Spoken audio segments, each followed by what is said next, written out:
When you think of the Middle Ages, what comes to mind? Castles, knights, colorful tournaments, downtrodden peasants, filth and superstition. Popular culture likes to play on all of these ideas of medieval Europe, often adding in a lot of fantasy such as dragons and magic. But the entire idea of the Middle Ages is an invention, coined in the 1400s by the Italian historian Flavio Biondo to refer to a time in between the splendor of ancient Rome and his own modern age, which he saw as reviving the glories of the past, a movement we call the Renaissance. It's not unreasonable for Biondo to think such a thing. Medieval Europe was a relative backwater compared to the other cultures we have been studying. While Islam continued the Hellenistic legacy of scholarship, and Byzantium continued the political legacy of Rome, the western part of the empire had fallen apart, its various provinces taken over by people who spoke Germanic languages, languages related to German, Dutch, and English, and who had poured west over the borders of the empire in the 4th through the 6th centuries, that is, the 300s through the 500s. These people did not want to destroy Rome, as has sometimes been depicted. Rather, pushed out by other peoples, they wanted the security and relative luxury of life in the empire. In fact, they were often invited in as military allies to defend the empire against other Germanic peoples. However, as the Western Roman Empire fell apart and the emperorship was contested by feuding generals, the barbarians, many of whom were themselves commanders in the Roman army, found themselves well positioned to carve out their own kingdoms. The reason for this entire process has been long debated, but likely has something to do with climate change. The climate grew colder and wetter, leading to failing harvests, pandemics, both depopulation and mass migration, and, with these, a decline in literacy, money coinage, and long-distance trade. Some of these dramatic peoples were the Visigoths, who sacked the city of Rome in 410 and then conquered Iberia, the Angles and the Saxons, who crossed to Britain in the 5th century, the Lombards, who conquered Italy in the 560s, and the Franks, who took over Gaul, modern France, in the 5th and 6th centuries. They warred against one another and against the forces of the emperor in Constantinople, and also intermarried with one another and the peoples of the Western Roman Empire. If we look at the geography of Europe, with territories separated by mountains, rivers, and seacoast, we realize that some of this division into what would become the modern countries of Europe is because of natural barriers. But the formation of modern states was still a long time in the future.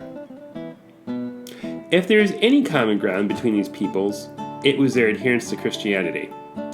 From already Christianized areas such as Rome and Britain, missionaries pushed out to convert the pagan peoples who had moved into the empire. These people in turn converted their neighbors, such as St. Patrick, a Briton who converted the Irish in the 5th century.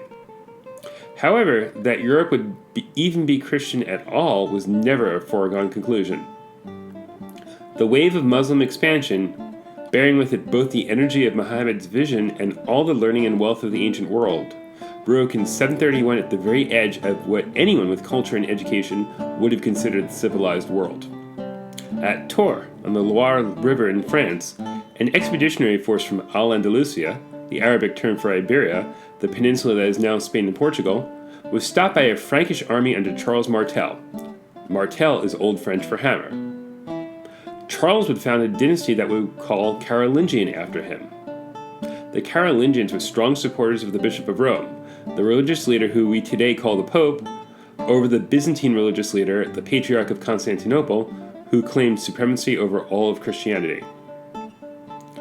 The greatest Carolingian ruler was Charles the Great, Carolus Magnus in Latin, or as we know him, Charlemagne, who lived from 748 to 814 and conquered all of Gaul, the Lombard kingdom in northern Italy, part of Iberia, and over the Rhine River into what is now Germany, the Netherlands, Belgium, and Luxembourg. Everywhere he conquered, Charlemagne compelled the people to accept Roman Christianity. Though he could not himself read, though he spoke Latin and several other languages, he supported the church and education through the church as a means of ordering his lands. On Christmas Day of the year 800, Pope Leo III crowned Charlemagne Holy Roman Emperor, but of course, Rome no longer existed. The message they were sending was that it was the Franks and the Pope, not the Byzantines and the Patriarch of Constantinople, who were the true heirs to the empire. The lands that adhered to the Roman form of Christianity would come to be called Latin Christendom, since they used Latin as a sacred language, while those loyal to Constantinople would become called Greek Orthodox. Interestingly, in his claim to the imperium, Charlemagne was imitating Julius Caesar, who in turn was emulating Alexander the Great.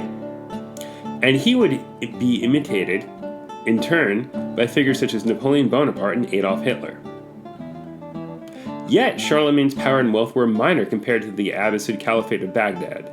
The Abbasids had overthrown the Umayyads in 750. The last survivor of the family, Abd al-Rahman, fled to Cordova in Al-Andalusia, where the dynasty would continue until 1492.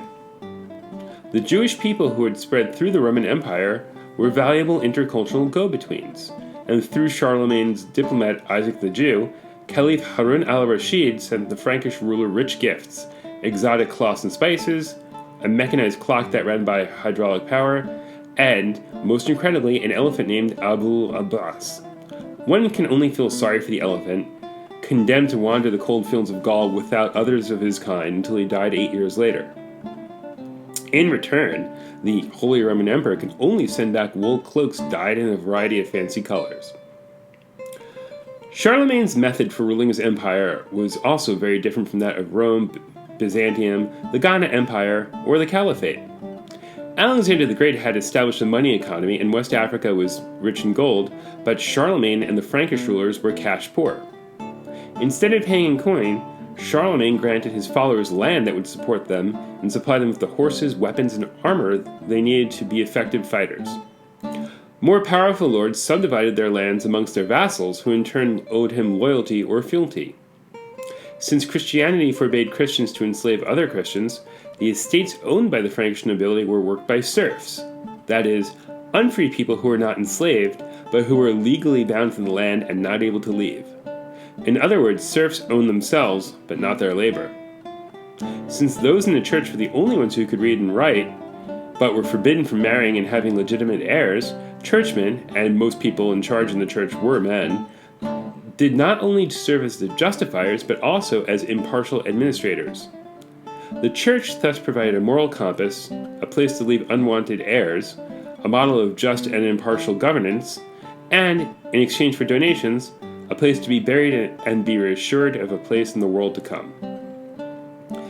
Even though the Frankish Empire soon fell apart because of dynastic feuding between Charlemagne's successors, the Frankish nobility intermarried with other peoples and spread this economic system east into what is now Germany and north into what is now Great Britain, while towns and urban economies continued to a much greater extent in Spain and Italy. The medieval worldview, however, was exported throughout Latin Christendom.